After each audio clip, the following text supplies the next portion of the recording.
Welcome, everyone.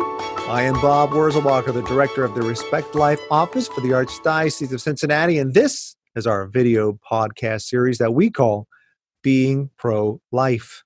Each month, we'll discuss a different topic in the Respect Life arena. We'll hear personal stories from people deeply affected by those issues. And finally, we'll share ways that you can get involved. This month's topic is pro-life activities around the world. We're going to talk with people from every corner of the globe this month. So let's talk now with this week's guest. Will you please introduce yourself? Hello, my name is Lisa O'Hare and I am the Media Liaison Officer for Human Life International Ireland. We work for an Ireland where God is first, life is sacred and the family is cherished. All right, Lisa, you're based in Ireland. We all have heard the news that Ireland has made abortion legal in the past year, I guess, right? So tell us a little bit about how that happened and what has happened to the Respect Life movement since that has come about.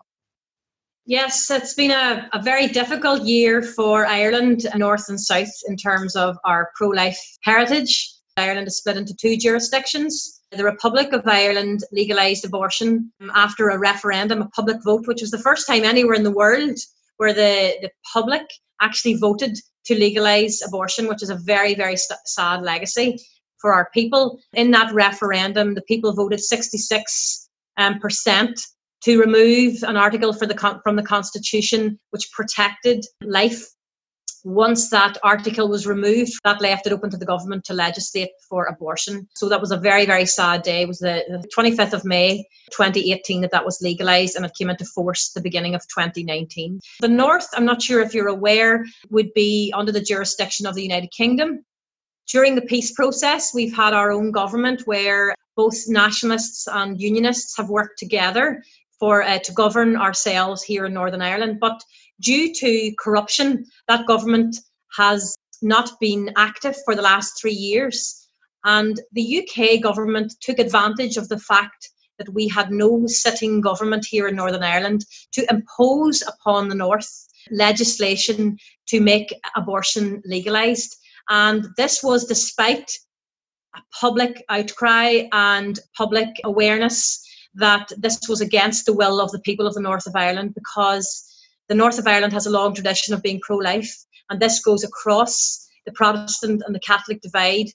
And this legislation was introduced by the British government against the will of the people. So that referendum had about a 2/3 majority to vote to remove the protection of the unborn in the Constitution. Do you think that was a popular opinion that really came about? Or was there a lot of misinformation going about that had people voting in a way that was unusual for Ireland? I think the people on the pro-life side were shocked at that statistic, 66%. But you can look at it in two ways. You can look at it, yes, there was a lot of misinformation. The campaign for the people who are pro-abortion was very much on an emotional basis.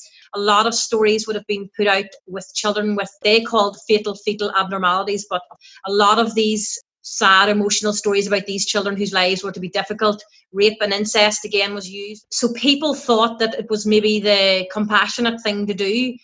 Other people would be of the opinion that probably 66% is quite an indication of how far Ireland has gone from its faith roots, that we have stark reminder of the need to re-evangelise this country that sent missionaries out across the world spreading the Catholic and Christian faith, is now desperately in need of missionaries to come here and re-evangelise this nation. So the vast majority, I'd like to believe at least the vast majority of people would still agree that once a person is born, if you know that that person was conceived by rape, that would not be a reason to kill them. If you know that someone is handicapped, that's not a reason to kill them. It should apply for the same for the unborn. It sounds like you believe that probably most of these people that voted for the referendum were following in the camp of thinking, well, I guess under certain very restrictive circumstances, maybe abortion would be okay. But then as it turns out, what ended up happening with that is it became much more of a liberal policy than even they expected. Is that right?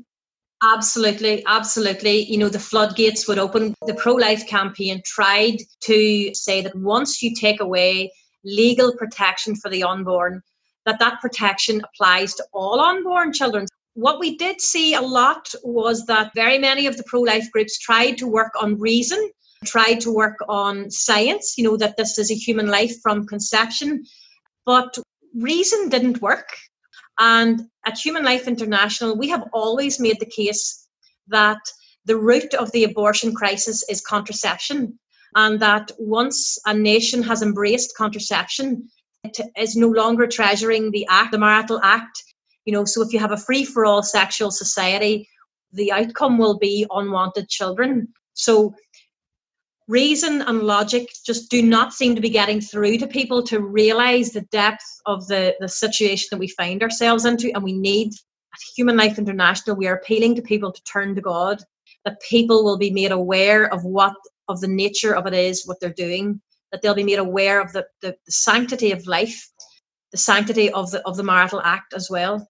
And that then proceeds into where we're seeing now, which is a huge push for in vitro fertilization and for euthanasia. When you don't treasure life, the building blocks, the fundamental building blocks of your society will absolutely crumble.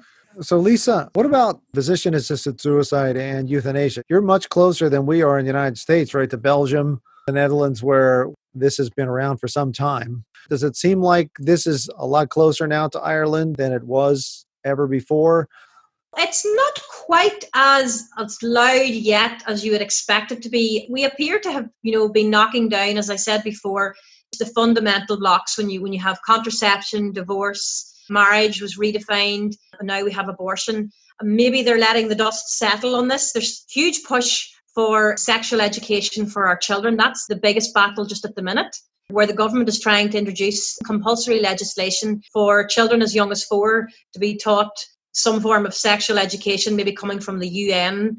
What we're seeing is horrendous, but that seems to be the next target, which will then open up the whole society to the whole idea of transgenderism and redefining male-female boundaries. And then, of course, yes, you have euthanasia on the horizon as well, but it's not the most topical at the minute. The most topical seems to be the cultural shift with regard to life and IVF, and that conversation is being suppressed. We had an example here in Ireland of a Catholic parish which in its Christmas bulletin proposed a prayer for couples who are struggling with fertility and who are avoiding IVF, and it made a statement, something along the lines of the destruction of human life that's associated with in vitro fertilization, and that this is contrary to Catholic teaching because it's an attack on life.